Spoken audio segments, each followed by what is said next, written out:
How you doing, everyone? This is Kento at Kamiyama Physical Therapy. Welcome to this video in our channel.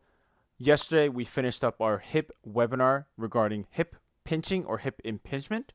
So if you are an individual or have family or friends that have pinching type of pain in the front of the hip or the side of the hip, it could be a snapping type of pain. This webinar is for you in order to understand it a little bit better. In the first half of the webinar, our acupuncture/physical therapy assistant, Danny Rubano, talks about the anatomy of the hip, the structural reasoning behind the hip impingements, possible postural patterns and movement patterns behind the hip impingements. Then in the second half, I come in to talk about how it could relate to, we talk about bone models and how these postural patterns lead to impingement type of sensations. After that, we did a Q&A with the participants. We had a lot of fun. We're really starting to enjoy this more and more.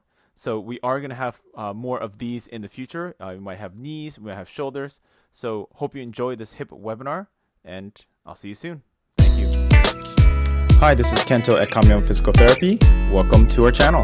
All right, Dan, so whoever is joining us right now, thank you for joining. Just make sure you are muting your microphone so when Danny or myself are talking, you don't kind of get into the background. When other people are kind of in the microphone, like the audio, it gets a little bit choppy and it's hard for the other audience or other people that are listening to actually hear us. So Danny, let's have you. Let's start sharing. Let's start sharing the PowerPoint. Sharing. I'm going to mute some other people that are not muted. No, we're good. We're good. Okay. All right, go back up, Danny. All the way up. Okay, great. There you go.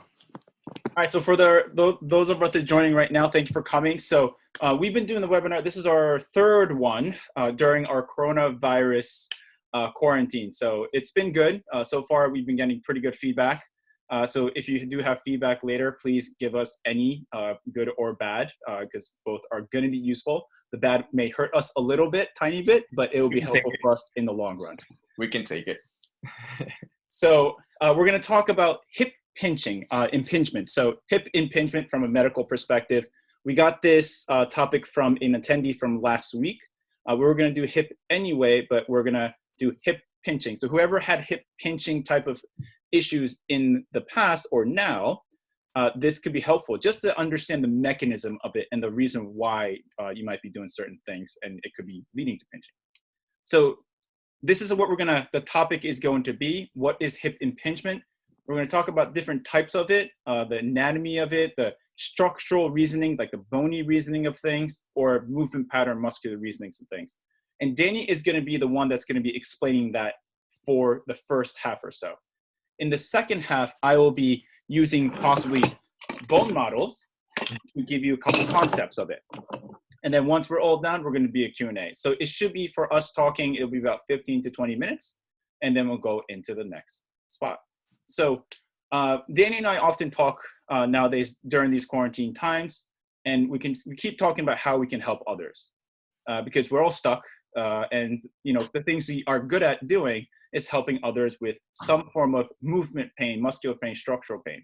So if you are stuck at home, or if you have friends or family that are stuck at home, and you want to feel that you're 100% or be very good when everything is over, we want to help the best we can. So Danny, go to the next slide if you don't mind. So we are currently giving out like complimentary virtual sessions, limits of 10 right now. Already 3 or 4 people. We're down to 6 right now.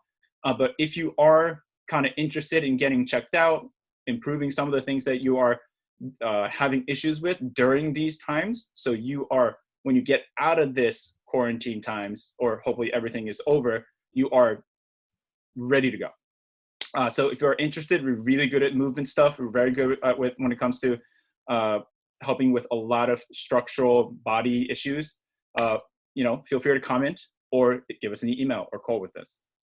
So Danny, go to the next one. I think you're going to start here. So yeah, Danny's going to start. Let me give a quick intro for those that are not aware of who Danny is. Danny is one of our acupuncturist/therapist assistants of more than a decade.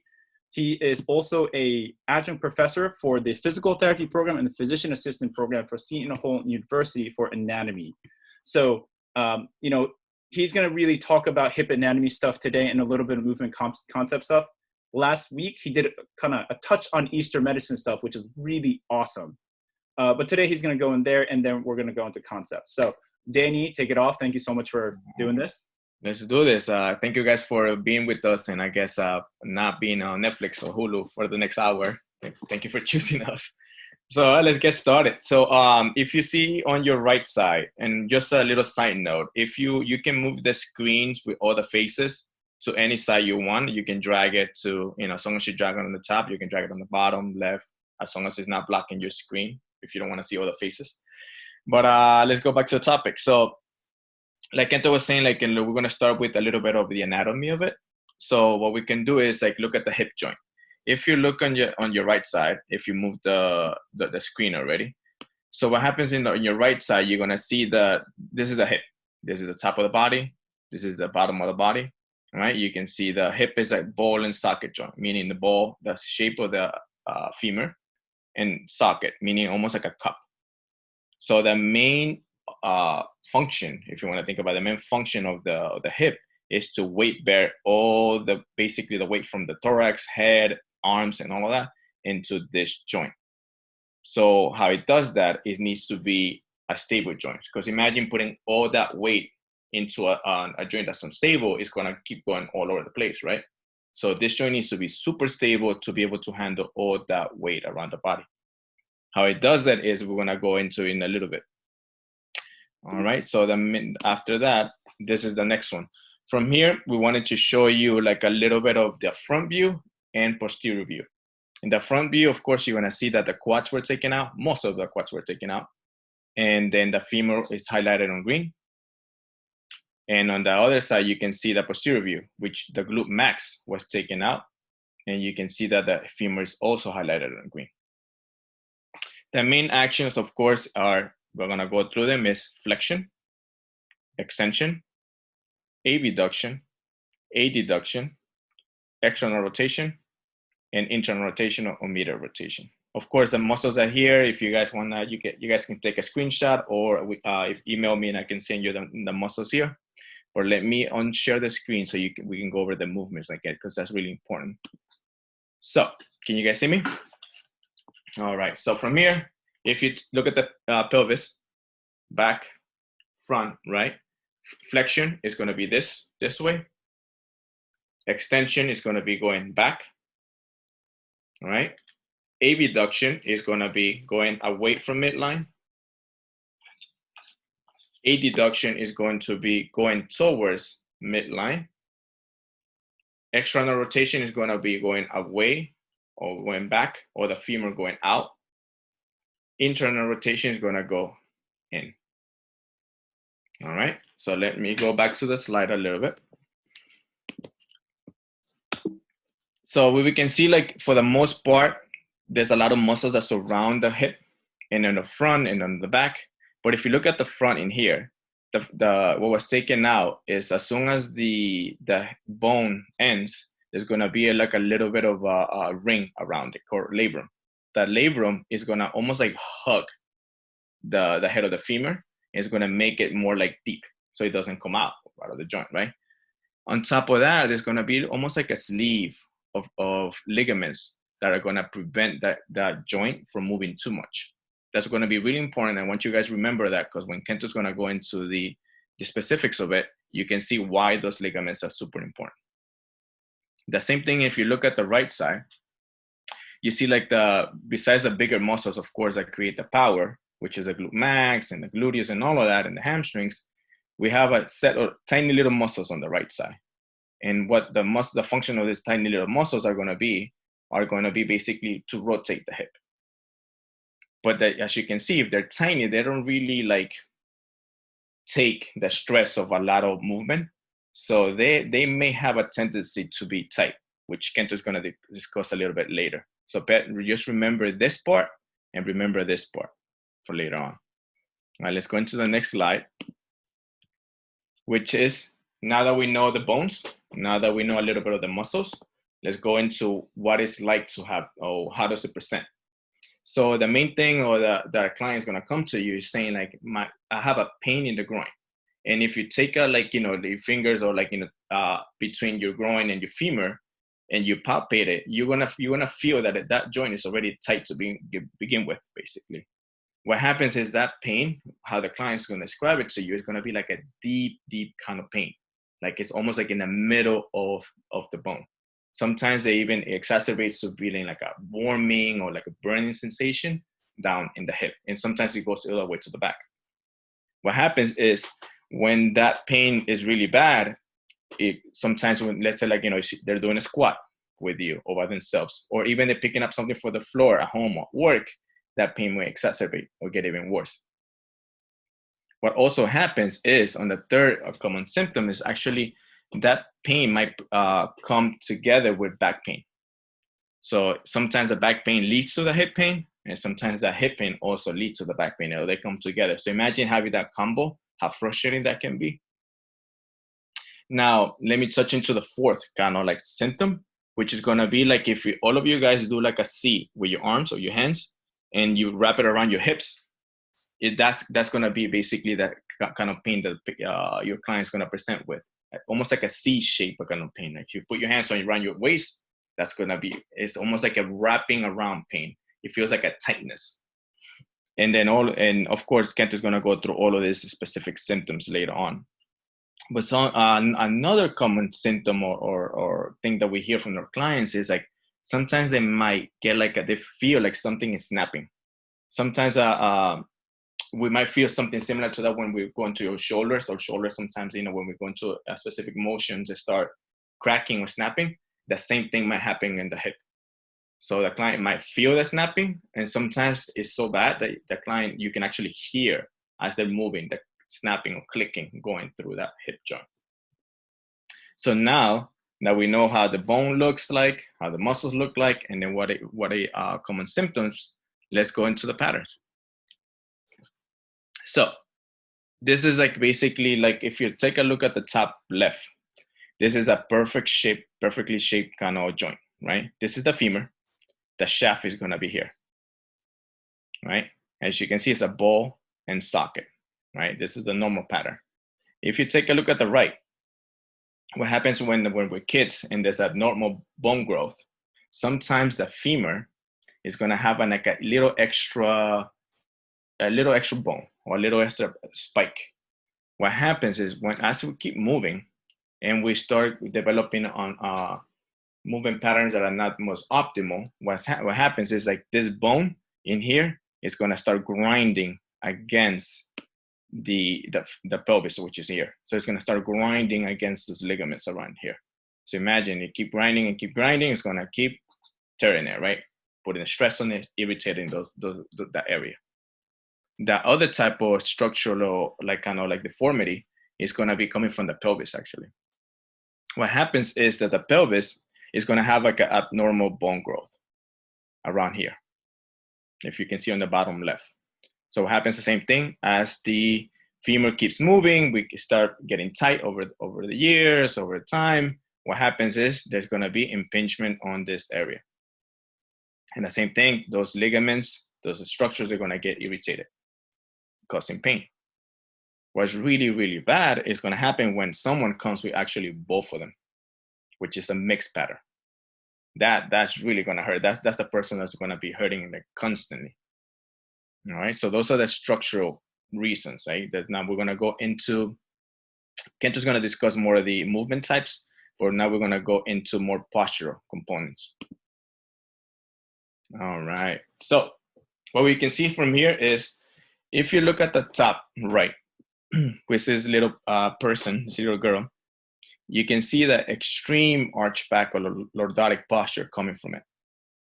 Of course, this is the extreme, but you see how the angle in the low back in here, you see how it has like a big effect on the whole line of the body. If we were to take a center of mass in here, you see that everything is shifted forward. And even the angle of the pelvis it has an extreme sharp angle through here. Instead of being here, it's almost diagonal, right? And you can see how much of the stress is transferring to the hip and to all the areas of the body. Now, if we look at on the left side, we see the second common postural problem, which is going to be for those who stand with the toes out. Sometimes you see some people just when they're standing, they're just hyperextended. They're going to have the toes out no matter in what position they're in. And sometimes what happens is like that position might lead to an arch back, or vice versa. Or the arch back might also lead to those toes out. So you can see those are the first two. Let's go into the next ones, which is, this is typical too, especially in the city, right? You see people just like, we all like one side, either right side or left side, right? We all have a favorite side. What happens is, if you take a look at this girl here, the hip is one way and the thorax is another way.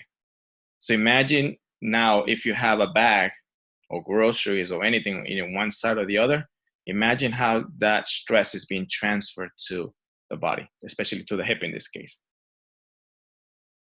All right, see it here. Now, if we take a look at the right, it's a sway back posture. So this might look similar like the first one that we went through, which is a lordotic. But in this case, if you see the center of mass here, it's not as prominent. What happens is that you see the angle of the pelvis right here. It's not as, think about it, it's not as tilted as the first one. But the main thing is like that all the dysfunction is actually happening around the body, around the thorax. So you remember that song, it's almost like the song in the back in the 2000s, like a Fat Joe, lean back, lean back. This is the same thing. It's just like the song, lean back, right? You should remember. So now that we know structural, we know posture, now let's go into movements. So we're going to show you the three common ones, so the most famous ones. So we all seen on the top, on the left side, we all seen this type of pattern where one hip drops, or sometimes both of them drop as they're walking. They drop, up, drop, height, or sometimes it's on both sides, right? So we call it hip drop walk. If you look at the middle, it's similar to the other one, which they keep their toes out at all times. It doesn't matter what phase of the gait they're in, stance, swing, or in any of those phases, they're always going to have the toes out. So you can already imagine or picture how that stress is transferring to all these joints. And the other third one is a cute one, actually. It's called like a penguin walk, where you're going to have the person just sway side to side, side to side. And you can see how much stress that's going to come to the body and then even to the neck. So now you know how the bone looks like, how the muscles look like, the common movement patterns, structural patterns, and posture patterns. And I think now Kento is going to tell you a little bit about why this is going to lead to the impingement, and why this is going to lead to the stress in the joints. You want to tell them, Kento, about it? Yeah. So just mute yourself, Danny, just so everyone sees me. Can everyone see me? Unfortunately, right?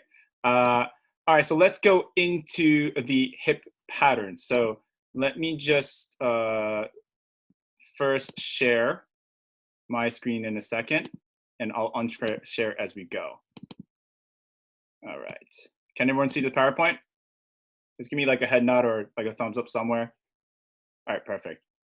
Thanks, Danny. Okay, so let's go into the reasons why it may impinge. So I'm gonna stop sharing now so I can just show you what I mean. So I'm sure some of you here have experienced or seen someone that have pinching hips kind of in the front of the hip, or possible like a snapping type of feeling in the outside of the hip.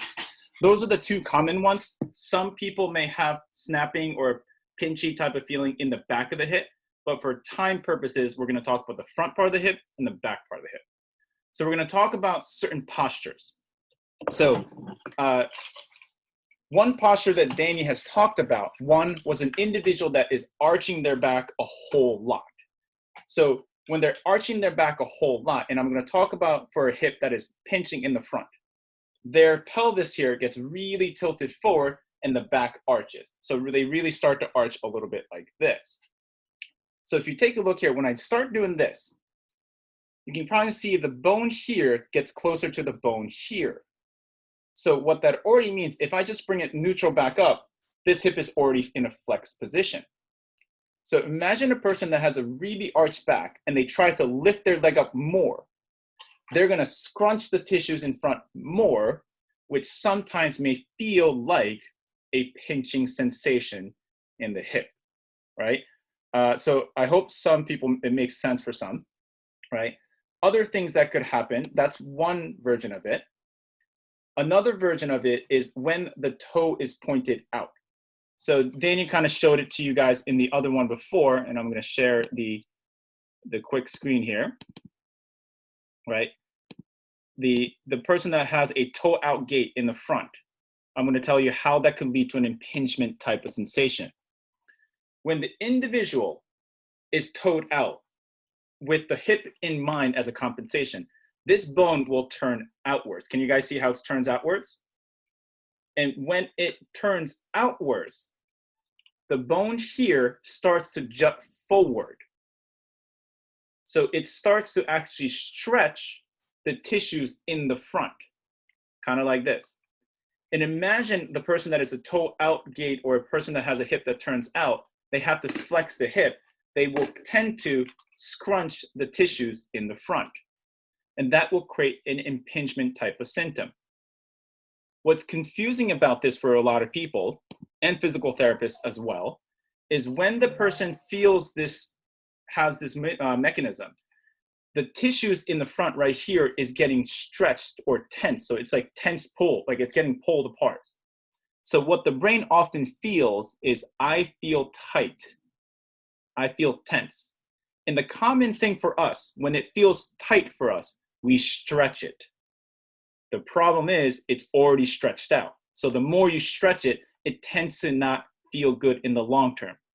The tricky part about stretching is if you stretch it in the beginning, there's some inhibitory like nerves that comes out, so it actually feels good in the moment, but it never gets better. Like it never progresses better.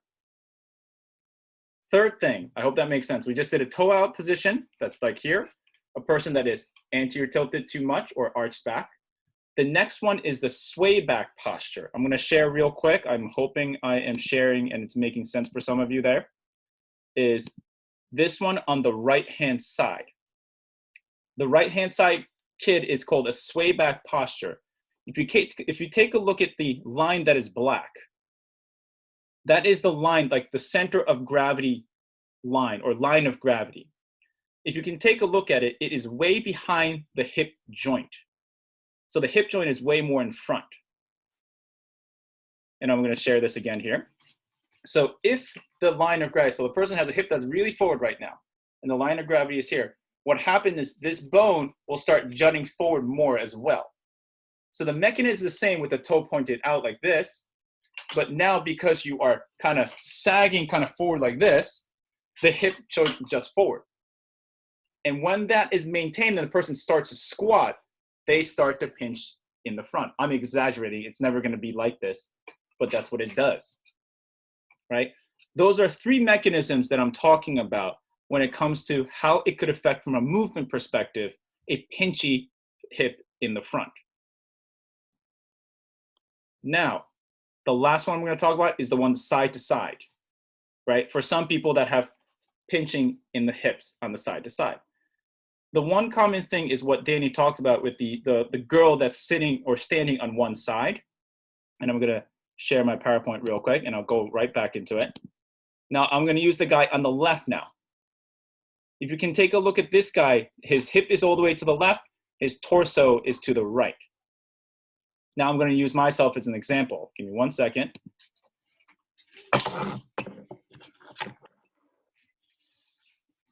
So when a person stands on one leg or stands on one side of the leg, can everyone see me? Give me like a quick thumbs up. All right, cool.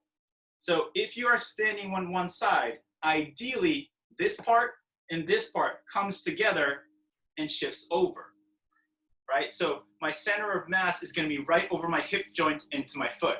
This is a pretty nice and equalized stabilization. But if I'm kind of like this, my center of gravity is no longer over my hip joint, it's kind of right here. So what happens is this guy out here has to doubly work or overwork in order to stabilize you when you are maybe standing on one leg. has to work so much harder. When that happens on a, when that happens on a repetitive basis, what's going to happen is the muscles on the outside gets overstretched. And there's a thing called the bursa. If you ever heard of bursitis, it's very painful, whoever experienced it in the past. I could say a couple people in the group here has probably experienced in the past, is when that part gets overstretched and it compresses here, sometimes when you move the hip, it gets a snapping type of pain or snapping type of noise into the outside of the hip, and it's very painful. So for those individuals, the key thing is the upper body and lower body to come together when they start walking or standing on one leg. I think I explained a lot there. Danny, am I missing something here? No, I think it was good. I think it's like I think you wanted to show them also like the different kind of stretches and all of that after. Yes, thank you very much. So let's go into it. So what can we do with these people? We're going to talk about the simple stuff. It's not, there's more to it, but we're going to be simple right now. With the Q&A, I will talk about a little bit further if we need to. Let me go from here. So what can we do? Simple things that you can do to help this out. The first thing part is if you're having anterior hip pain, I mean the hip being in pain in the front, you probably want to stop stretching your hip flexors. So these are the things that I would just talk about, where you don't want to stretch these guys over here. Because if you keep stretching it, a lot of times this tissue here is already stretched out. So if you stretch more of it, what happens is your hip joint becomes even more unstable than usual. So the more you stretch it, it feels good very short term. It's kind of like a, kind of like a quick drug or alcohol for, for that night. It's like, oh, you forget all your feelings for that night and I feel great about myself. But the next day you remember everything, right? So when you stretch it real quick, it feels good for the moment, but because you already are stretched, it can get worse, right? Other things you can do are the things you can use to stretch is the deep posterior hip muscles for people that have hip pain in the front. Okay, and sorry to keep sharing it on sharing. It's just easier for me to explain this way. And you can comment if it was not a good feedback, or if it wasn't good. So for those that have a hip bone that points out here and that is painful here, oftentimes has a lot of tightness, actual shortened muscles right here. So these muscles here gets glumped up and it pushes the bone forward. So by learning how to stretch these muscles, it can be helpful for the hip pain. So I hope that was helpful there. And last things, for people that have outer hip pain, strengthening the outer glute as a kind of the first thing to do is probably very helpful. There's more to it, but that's something else we can do. Hold on. Okay. More nuanced things that we can do that we can explain via the Q&A a little bit more is learn how to improve your pelvis and ribcage positioning. If you've seen some of the pictures that we did, the upper body and the lower body is not in sync with each other. So by improving those two, it could be very helpful to take away stress on the hip joint. The hip joint is really the victim in this case. Most often, if you actually clean up the upper body and lower body together, the hip joint tends to clean up a lot. Other things is improve some groin muscles, like the big groin muscles and hamstring muscles, to help you with positioning the pelvis. And then learn how to use your glutes well without using your back. So these are common ones, right? I think we just kind of got it done here. Hold on. Did I just unshare it? Damn. I'm off my PowerPoint game. Okay, so that was pretty much, it was a little bit longer than I expected, but that is basically the biggest thing that we wanted to talk about. Now I want to open up for Q&A for those that may have experience in hip injuries or just curious of any questions. So Danny and I will do our best to answer. Who has any questions? I have one. Go ahead, Paul. I guess when you're talking about like the passive, like laterally shifting into the hip passively and stretching the outer hip, right? When it's overstretched, how do you know like when you either want to restore integrity in the glute, or maybe you want to go to like manipulating the pelvis through like the inner thigh. Like, does the strategy of how you approach that depend on the person, or would you always just like do either? I mean, you said restore the glute integrity, but would there be a circumstance where you may want to start like on the inner thigh and maybe the pelvis more, or not? If that makes sense. Yeah, Paul, let me not reword it, but just see if I repeat the question so I understood it. Mm-hmm. So when the person has outer hip pain per se, so when they're shifted too much, how would I strategize if I would work on the outer glute first versus the inner thigh first? Pretty much, yeah. That's it in a nutshell. Yeah. It's a great question. It's a great question. Most likely, chances are, if it's a shift like this, where the pelvis is really shifted to one side, I would probably first work on the glutes first, right? It is based on the symptom of the individual, because if you use the groin really, really well, it might integrate your obliques very well, so that as they're doing it, the upper body might come along with it. But it'll probably be easier for the individual to activate the glutes first. And because it's already in a very stretched out position, it's not a bad idea to activate it. So like it kind of creates, everyone has a different step one for me. There's no like protocol, but activating the glutes first will probably be a good one to do, and they can probably hold on to it very well. All right, good. Yeah, that's sufficient answer. Thanks. Anyone else? I'm getting a chat one. Let me see. Can you show them with the model a little bit of that concept so that people can understand it better? Yeah. Speaker view. All right, can everyone see this one?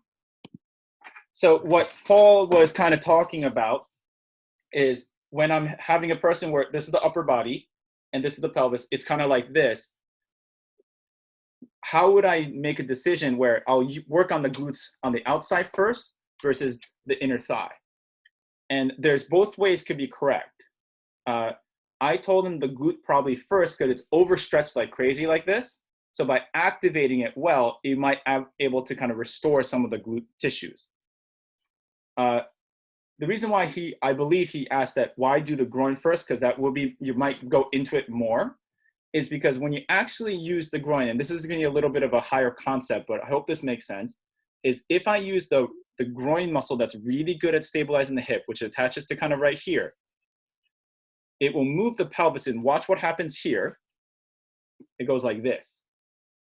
And what happens is the oblique muscles or core muscles actually activate reflexively, which may allow my upper body to come along with it a little more authentically.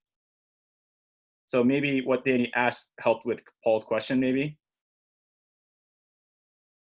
Yeah, I think it's easier to see it for everyone. Great. And I'm getting a couple people with questions on the chat instead of using their microphone. Give me 1 second.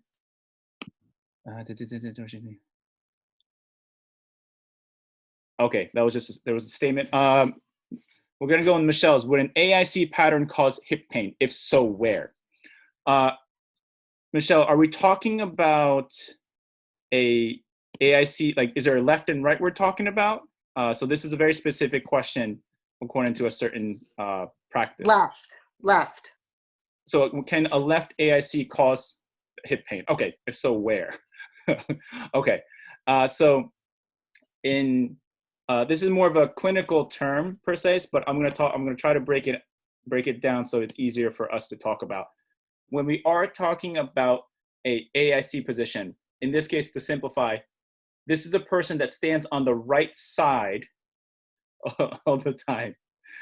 Sorry, one of my friends just chatted something funny. Okay, so a person that's standing on the right side a lot. And would that cause any hip pain? And my answer is yes. If you stay on the right side all the time without the ability to go to the left, it will. And what kind of pain would it cause is my guess here, is because the individual is going to stand on the right side too much, kind of like this, chances are the pain is going to be on the outside part of the hip because they keep overstretching the outside hip. So that'll be my guess. There's a lot of patterns within that could be done in many different ways, but That would be my guess. With people that have like just right shift, it's going to be going that direction for a long time. Michelle, did I answer somewhat of it? Okay. Any other questions? We actually have a good crowd here today, so thank you so much for coming. I have a question. Please, who's this? My name's Tina. I spoke to Danny yesterday. Thank you. Oh, Tina. I'm suffering. Yeah, I'm suffering from fairly acute or extremely acute hip pain right in the front joint at the groin and out the back. So if I understand your first question, it might be better to stretch my glute and maybe work on some simple strengthening there. Is that correct? I Or think does that make sense? You're definitely on the right track. It's not just about the glute. It's more about like the muscles that are deep under the glute, because the glute is a big part in here, right? But remember, like on the I think it was the third slide, fourth slide, where I was showing that the smaller muscles in here. Those smaller muscles, what they do is basically they kind of like, they're the steering wheel or the femur or this bone. They direct the femur to go in, out, on, right? What happens is because they're small, they're not really designed to take the load of the whole body. So when things are not positioned the right way, right, and these muscles are not working the right way, they have to pick up the slack, right? Because you're still moving. So what happens is that these muscles, they're gonna get tight. As they get tight, just like Kento was saying, they get tight here, then what happens is this bone is gonna start shifting forward. Yeah, I think that's what I'm experiencing, and it's like a hot burning. Yes. Right at that groin point. Yeah, right here. Yeah. And so Danny's suggestion to me yesterday was to go into pigeon and to try and get that stretch, but it feels like it's irritating my lower back a little bit. Right, because it has to be done in a specific way. Yeah, that was a general exercise. It has to be done in a specific way. Because what happens is like, because this area is so sensitive, what happens is like, there's a lot of nerve endings that come through here. A lot, yeah. There's a femoral nerve, or there's a lot of nerve endings on this area. So basically, it's super sensitive.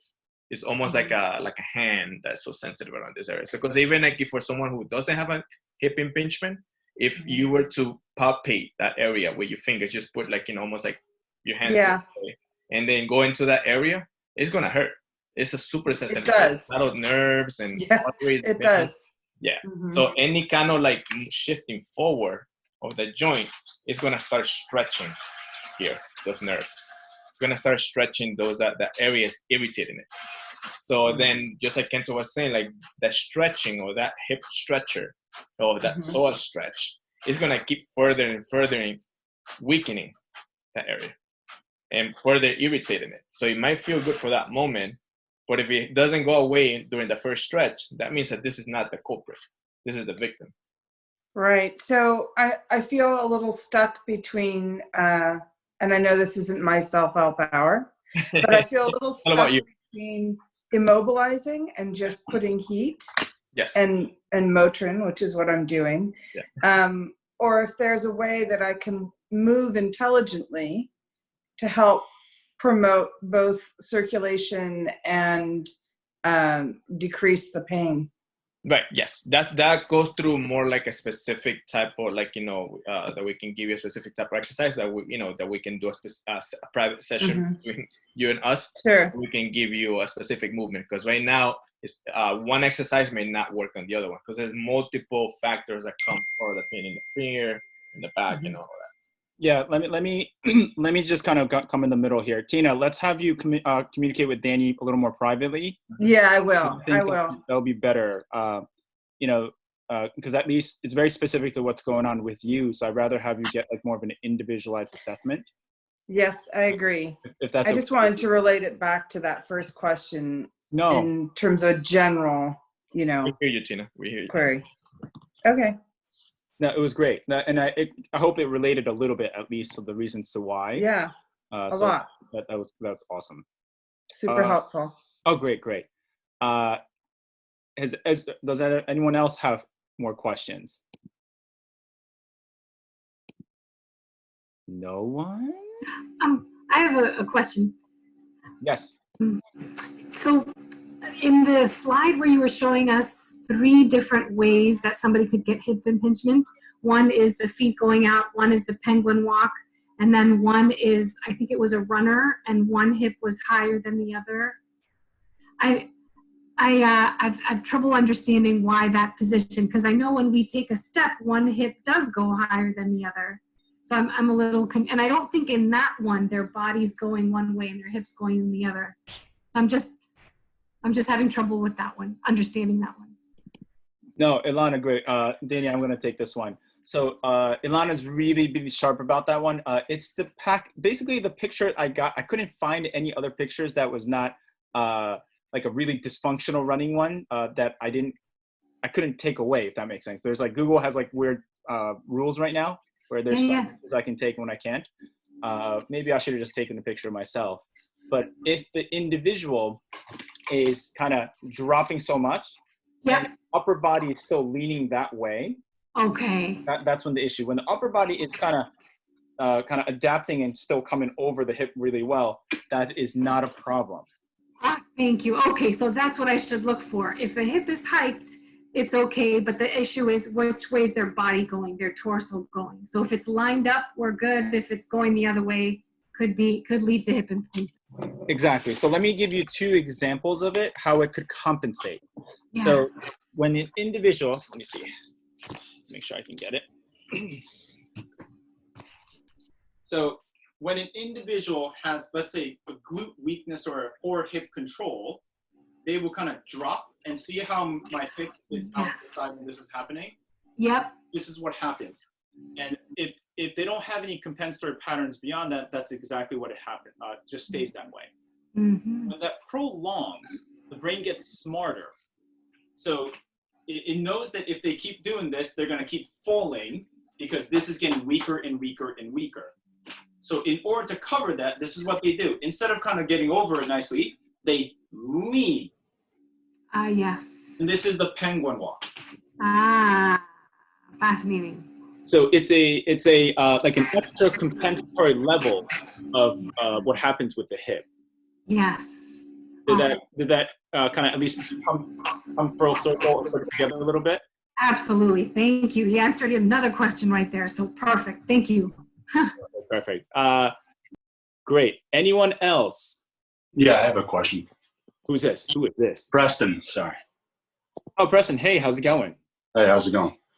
So maybe it's an oversimplification of as a solution to the situation, but someone with extremely externally rotated feet can't just sit there and straighten them out. That's not going to work. But getting them to feel a little bit more adduction, would that be a strategy that could help kind of get them in this direction?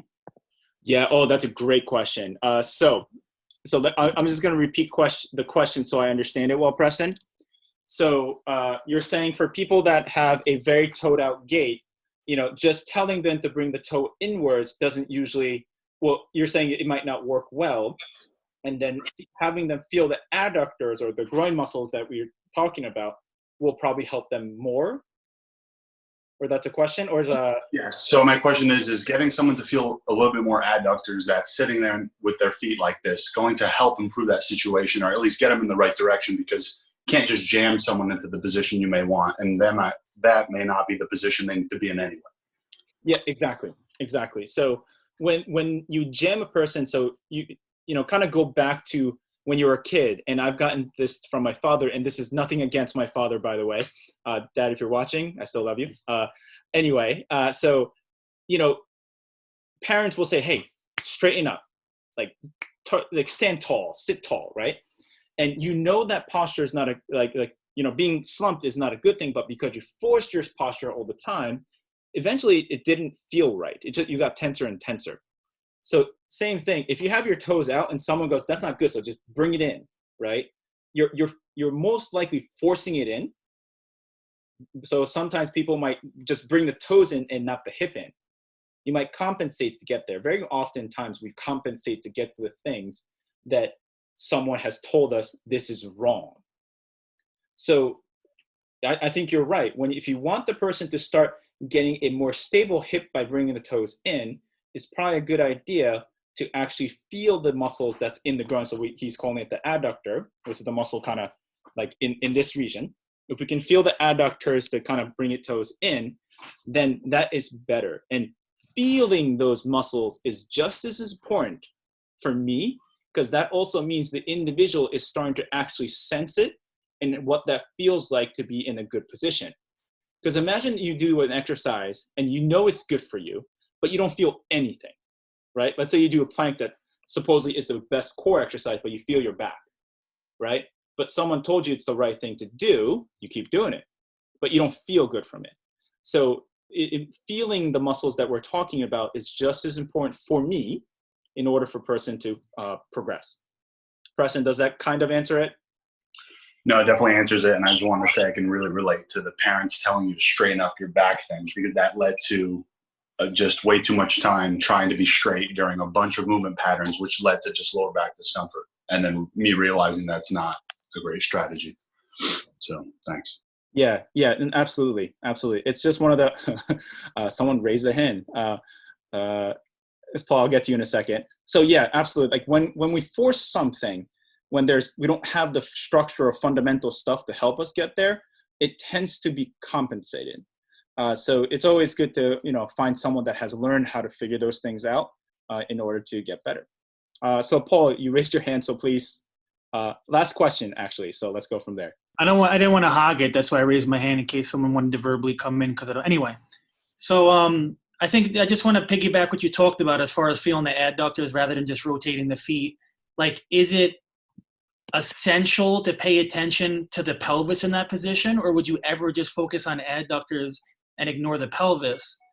And then also, as far as the abduction, I understand that with adduction, you generally want a posterior tilt. But if I'm abducting, am I still looking to have a posterior tilt on that side? Got it. So you're saying if I'm, so there was twofold, right, in that question. So when you are adducting the hip, should I focus on the pelvis? Like how to look at it, maybe?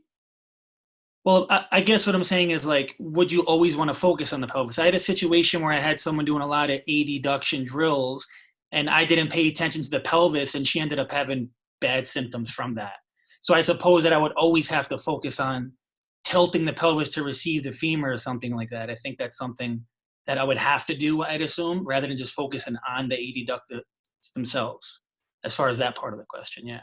Right, kind of. Like, for the most part, it's okay, right? So unfortunately, in your case, you did the adduction drill, and it does somewhere else the person compensated, right? To no fault of your own or the other person. It just happened to be. So when the key thing that might happen, I'll just use here. So if I adduct, and if the person doesn't stabilize the pelvis well, so the pelvis kind of goes into this direction as it does. If it doesn't, the hip will kind of bring the hip kind of like this. And it'll kind of bring the pelvis into it as a compensatory mechanism. So probably that's what happened to your patient, your client, right? So if that was the case, then you just have to pay attention to it next time. Because some people, for me, I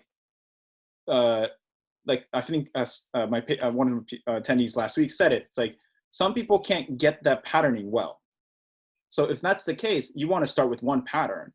And then if they can add on to it, add the next pattern. Like it's no, I wouldn't say, and I don't think you're thinking this way, but I don't think one was right or wrong. It just, in that context, it just didn't work out. So you just got to adapt to it, right? The second question, if I remember correctly, is when you are abducting the hip. So this way, am I looking for a posterior tilt as well? It's a great, yep. Just as in regards to restoring integrity if the hip is overstretched. Did you get that? Mm-hmm. So in regards to restoring integrity if the hip is overstretched. So if the individual have a stretched out hip, should I keep the pelvis in a posterior tilt in order to not overactivate or to overstretch this area while my abduct? Or I'm just saying, like, what position should the pelvis be in when I'm restoring integrity through abduction? That's all I'm saying. Oh, okay, got it.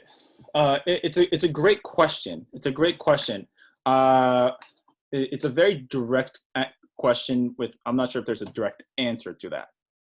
So if I am abducting, right, if I don't do it well, so let's say I don't do it well and it kind of does this, right? It kind of does this. That's not a good sign, right? So in order to make sure that is doing well, I need to make sure it goes into a little bit anterior tilt in order to that to be gliding very well. So if I'm doing abduction fairly well, there's a bit of an anterior tilt, not excessive, but related to that, kind of. So if that works, great. I don't want you to go into an excessive anterior tilt, but there's a little bit of anterior tilt that's needed. Oh, perfect. Yeah, I figured I understand that in the gait cycle, but I'd assume it'd just be the same thing if you're drilling it. So that makes sense. Yeah, it's the same thing. If it does, excuse me, if it does cause symptoms, you just don't do it. You do it something else. You have to kind of progress it differently. Thanks. Very helpful. Very helpful. All right.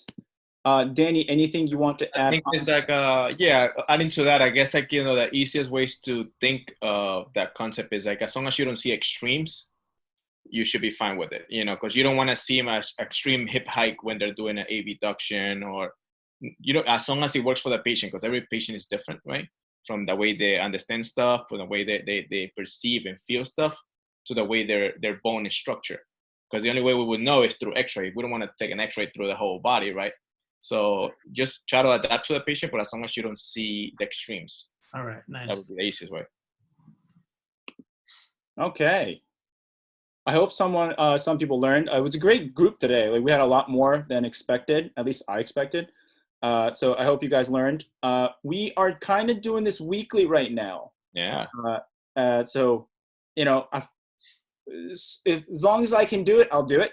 I'll sometimes say, hey, I need to take a break, but I will. So next week, we're thinking of knee. Right, Danny? We're thinking of knee. I think that was the next topic for knee. And I see some thumbs up already for knee. Great. So does anyone have a specific knee topic they want us to talk about? Obviously, I may say no, just to let you know. But if there's something that be like, oh, that's pretty interesting, I'll say yes.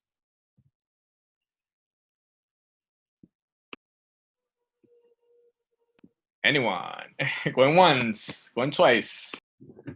Medial knee issues. Anything that's like medial knee issues. That's what I hear the most when I'm teaching. Medial knee issues. Okay, that sounds good to me. And are you guys going to send out a recording of this? Kento, I had a baby crying for half of it. I missed a lot of the gold. Of course, Nicole. I was going to be beat up on you just now, but of course I'll send you something. Okay, thank you. Great work as always, guys. All right. Someone else said something. Hold on there. Is it safe to do squats if you have a torn meniscus? From her mom. What's that? From Zoe's mom, not from her. From her mom, it says. Right. It is. It is safe. It just means that you got to figure out the safe mechanics for your sake. The meniscus issue is, the meniscus part is not the issue. It's the load that you're putting into that inside part of the knee, or the meniscus part, is the issue. So unless it's like a bucket handle tear where it blocks the bone, really, for the most part, you'll be fine. You just have to figure out a way to squat well in order for it to not hurt. So that's the biggest thing. So I think I'm going to be talking with Zoe sooner or later anyway, so we can discuss about that later, Zoe. But anyway, so we're going to do medial knee stuff next week. Thank you so much for coming. Facebook Live didn't work, so I hope it works next week. But I'll see you guys later. Thank you so much. Thank you guys for coming. Bye. Thank you. Thanks for watching this video. If you found that helpful, and if you now are thinking that I wonder what else this person can help me with, please go to our website at www.kamiyama.com and find other free contents, or apply to our free discovery visit to further see if we can help you. For any further information, please email us at info@kamiyama.com. Thank you so much.